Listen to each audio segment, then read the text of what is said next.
사도행전 15장 1절로 11절입니다. 합독하시겠습니다. 어떤 사람들이 유대로부터 내려와서 형제들을 가르치되 너희가 모세의 법대로 할례를 받지 아니하면 능히 구원을 받지 못하리라 하니 바울 및 바나바와 그들 사이에 적지 아니한 다툼과 변론이 일어난지라. 형제들이 이 문제에 대하여 바울과 바나바와 및 그 중의 몇 사람을 예루살렘에 있는 사도와 장로들에게 보내기로 작정하니라. 그들이 교회의 전송을 받고 베니게와 사마리아로 다니며 이방인들이 주께 돌아온 일을 말하여 형제들을 다 크게 기쁘게 하더라. 예루살렘에 이르러 교회와 사도와 장로들에게 영접을 받고 하나님이 자기들과 함께 계셔 행하신 모든 일을 말하매 바리새파 중에 어떤 믿는 사람들이 일어나 말하되 이방인에게 할례를 행하고 모세의 율법을 지키라 명하는 것이 마땅하다 하니라. 사도와 장로들이 이 일을 의논하러 모여 많은 변론이 있은 후에 베드로가 일어나 말하되 형제들아 너희도 알거니와 하나님이 이방인들로 내 입에서 복음의 말씀을 들어 믿게 하시려고 오래전부터 너희 가운데서 나를 택하시고 또 마음을 아시는 하나님이 우리에게와 같이 그들에게도 성령을 주어 충만하시고 믿음으로 그들의 마음을 깨끗이 하사 그들이나 우리나 차별하지 아니하셨느니라. 그런데 지금 너희가 어찌하여 하나님을 시험하여 우리 조상과 우리도 능히 매지 못하던 멍에를 제자들의 목에 두려느냐. 그러나 우리는 그들이 우리와 동일하게 주 예수의 은혜로 구원받는 줄을 믿노라 하니라. 아멘. 15장에서는 예루살렘 총회가 열립니다. 바울과 바나바가 1차 전도 여행을 마치고 돌아와서 이제 교회 앞에 이제 선교 보고를 하는 중에 문제가 생긴 게 이제 예루살렘 유대인 그리스도인들 중에서 이방인 출신 성도들에게는 그래도 예수를 믿었지만 할례도 주고 또 모세 율법을 좀 지키게 해야 된다 이런 요구가 있었습니다. 그래서 이제 이 문제를 어떻게 할 거냐를 가지고 총회가 열린 겁니다. 이때 성령님이 개입하셔서 바른 결론으로 이끌어 주십니다. 할례를 받지 못하면 능히 구원을 받을 수 없다고 주장하는 자들이 이제 생겨난 거죠. 할례도 받아야 되고 모세 율법 그것도 준수해야 된다. 이런 자들이 이제 안디옥 교회와 예루살렘 교회에 이제 있었습니다. 1절과 4절에 보시면 이방인 성도에게 할례도 주고 율법 준수를 요구하는 것은 결국 이런 질문이죠. 구원은 예수님께서 다 이루셨는가? 그러지 못했다는 거죠. 사람이 좀 거기에 보탤 게 있다는 거예요. 할례도 행하고 율법 준수 요구 행해야 구원받는다. 구원은 전적인 은혜냐 아니면 은혜 플러스 공로가 합작이 돼야 되느냐. 여기 지금 구교, 천주교에서 하는 문제죠. 천주교는 전적 은혜가 아닙니다. 거기에다가 인간의 그 행위가 보태져야 된다고 주장하는 거거든요. 그래서 우리가 천주교와 뭐 다른 것도 그렇지만 하나 될 수가 없는 겁니다.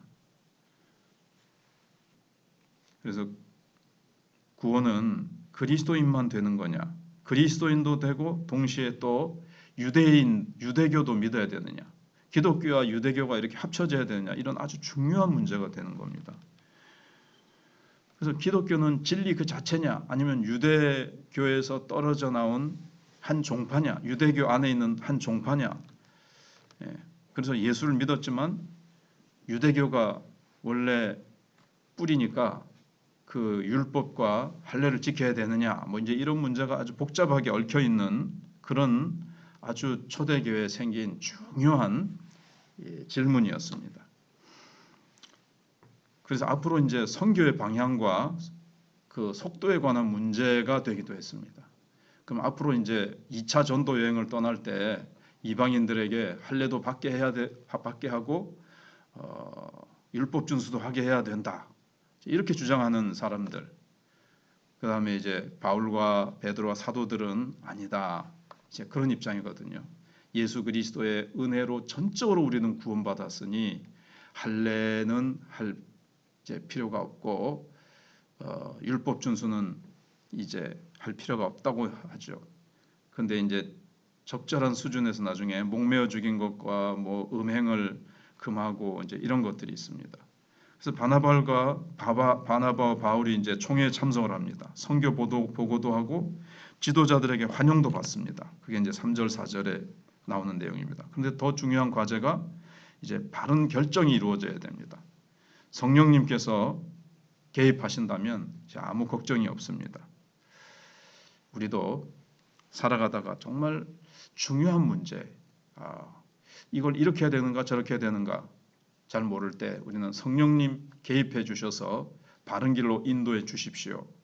그러면 이제 성령은 진리 가운데로 너희를 인도하실 것이라고 예수님께서 약속하셨으니까 우리가 성령님의 개입을 요청하면 성령님께서는 친히 개입해 주셔서 바른 길로 인도해 주십니다.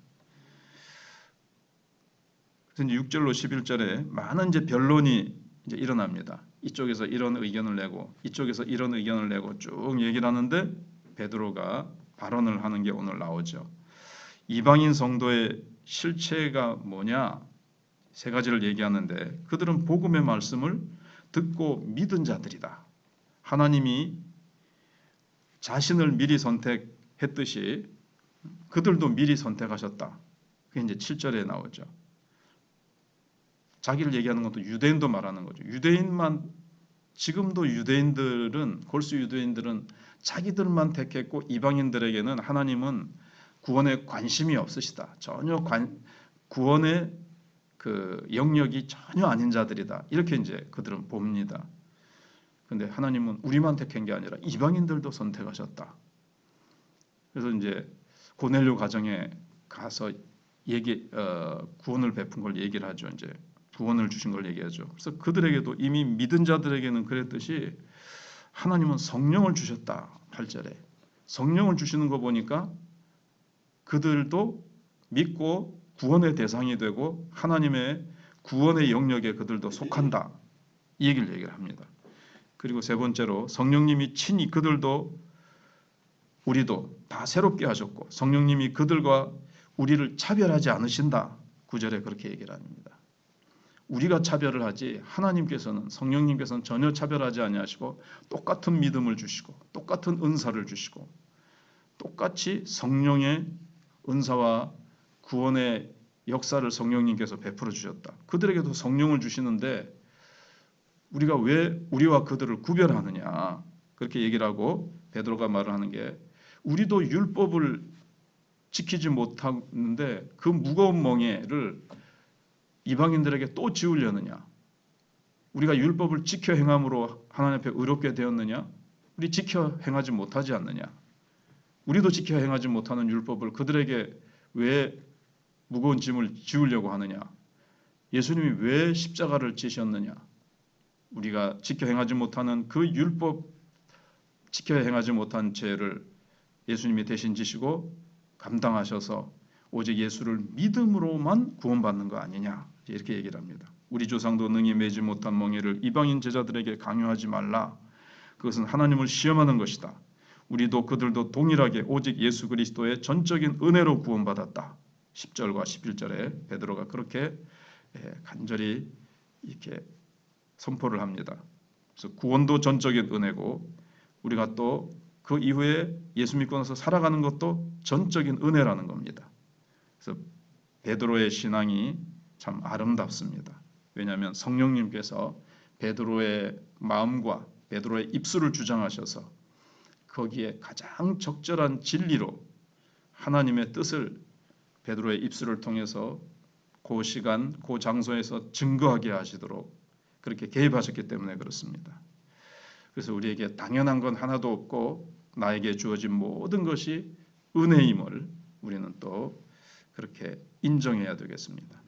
베드로가 우리가 구원받은 것이 다 전적인 은혜였듯이 그들이 구원받는 것도 전적인 은혜인데 왜 할례와 율법 준수라는 무거운 짐을 지어려고 하느냐.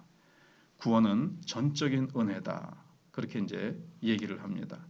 그리고 그 이후에 그래 구원은 그렇다고 치자. 그 위에 살아갈 때 율법을 준수하고 뭐하고 할례도 행하고 해야 된다. 그런데 그 이후에 살아가는 것도 하나님의 전적인 은혜다. 우리는 전적인 은혜로 존재하게 되었고 살아가게 된 존재라는 겁니다. 기도하겠습니다.